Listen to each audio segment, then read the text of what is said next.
Welcome to The Explainer. Today we're going to talk about what really makes your Ansible automation smart and flexible. We're talking about variables and facts, and how they take your playbooks from these rigid static scripts into code that's actually intelligent and can adapt on the fly. All right, let's just jump right in with a problem that I'm sure you've all hit before. Look at the left side. That's the hard way. Everything is hard-coded. This playbook, it does one thing and one thing only. Install Nginx with that specific config file and that server name. It's so brittle, right? But then, look over on the right. That's the Ansible way. See those placeholders? Now, this one playbook can install pretty much any web package, use whatever config file you want, and set any server name. It's flexible, it's reusable. This is what we're aiming for. So what's the magic trick here? What's the core idea that lets us go from that rigid script to something so flexible? Well, it's actually a really simple concept. If you've done any kind of programming, you've seen it before, but Ansible just puts it to work in a really powerful way. And that concept is variable substitution. Seriously, the best way to think about this is like a mail merge, but for your servers. You write one template, that's your playbook, and you leave these little placeholders in it.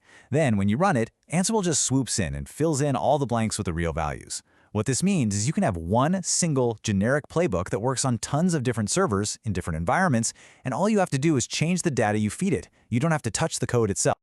And getting started is super simple. It's really just a two-step dance. Step 1, you define the variable. You give it a name and a value, usually in a vars section. Step 2, you use it. Wherever you need that value, you just drop in the variable name wrapped in those double curly braces. That's literally it. Define it, then use it. Okay, so once you start using variables, you're going to realize pretty quickly that you're not just using one or two. You're going to have a bunch, and that's when you start needing a good, clean way to keep them all organized. So you've basically got two main paths you can take.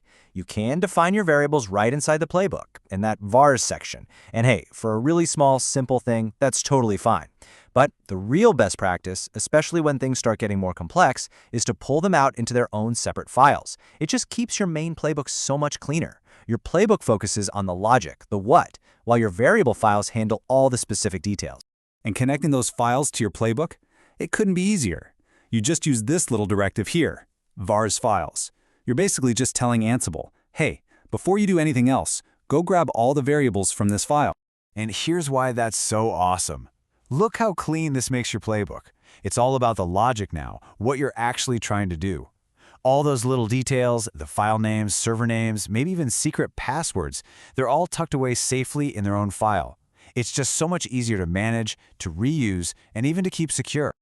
All right, that's great for things we know ahead of time. But what about data that's, well, dynamic? Data that changes. Everything we've talked about so far are variables we define before we even run the playbook. This is where Ansible starts to get really interesting. Think about this for a second.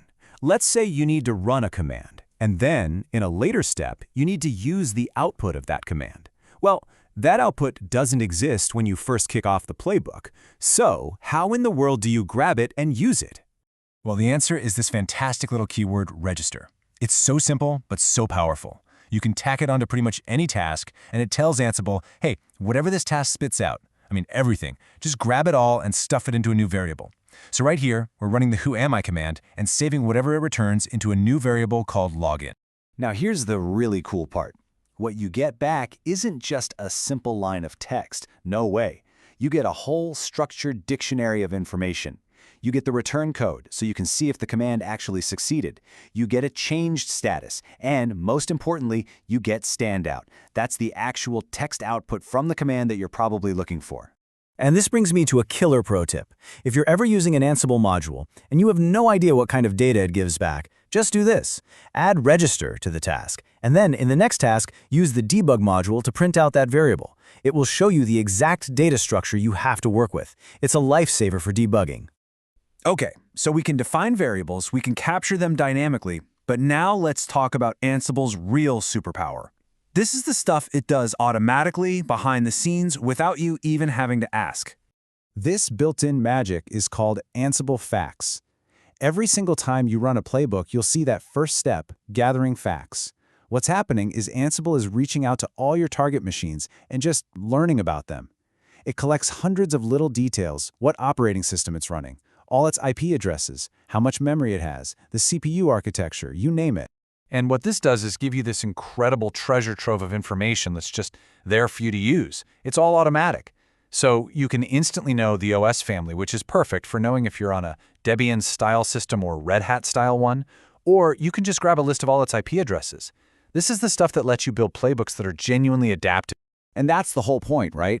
Using facts means you can write conditional logic into your tasks. You can build one playbook that works across your whole messy, diverse infrastructure. You could have one single task for installing a package, and it can intelligently use apt on Debian systems and DNF on Red Hat systems, just by checking that Ansible facts.os_family variable. That's powerful. Okay, so we've got variables we define in files, variables we capture with register, and all these automatic facts. This leads to a pretty important question. If you define the same variable in a few different places, which one wins? What's the order of operations here?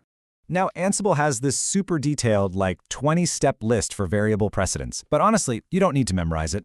All you need to remember is this one simple rule of thumb. The closer the variable is to the specific host, the higher its priority. The more specific it is, the more power it has. So think of it like this pyramid. At the very bottom, you've got your broad general defaults. Moving up, you've got variables for groups of servers.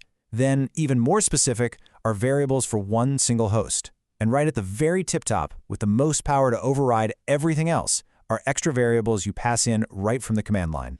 It's simple. Specific always beats general. All right, let's wrap this up. What are the big takeaways? First, variables are absolutely key to making your playbooks reusable and manageable. Second, for the sake of your own sanity, organize them into separate files.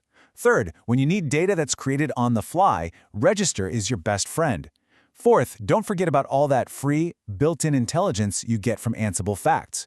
And finally, just remember that precedence rule. The most specific variable always wins. That's what keeps everything predictable. You know, once you really get a handle on these concepts, you're not just writing simple scripts anymore. You're building truly intelligent, adaptable automation. This is the foundation for managing infrastructure at any scale. So the real question now is, what complex multi-environment workflow are you going to tackle first?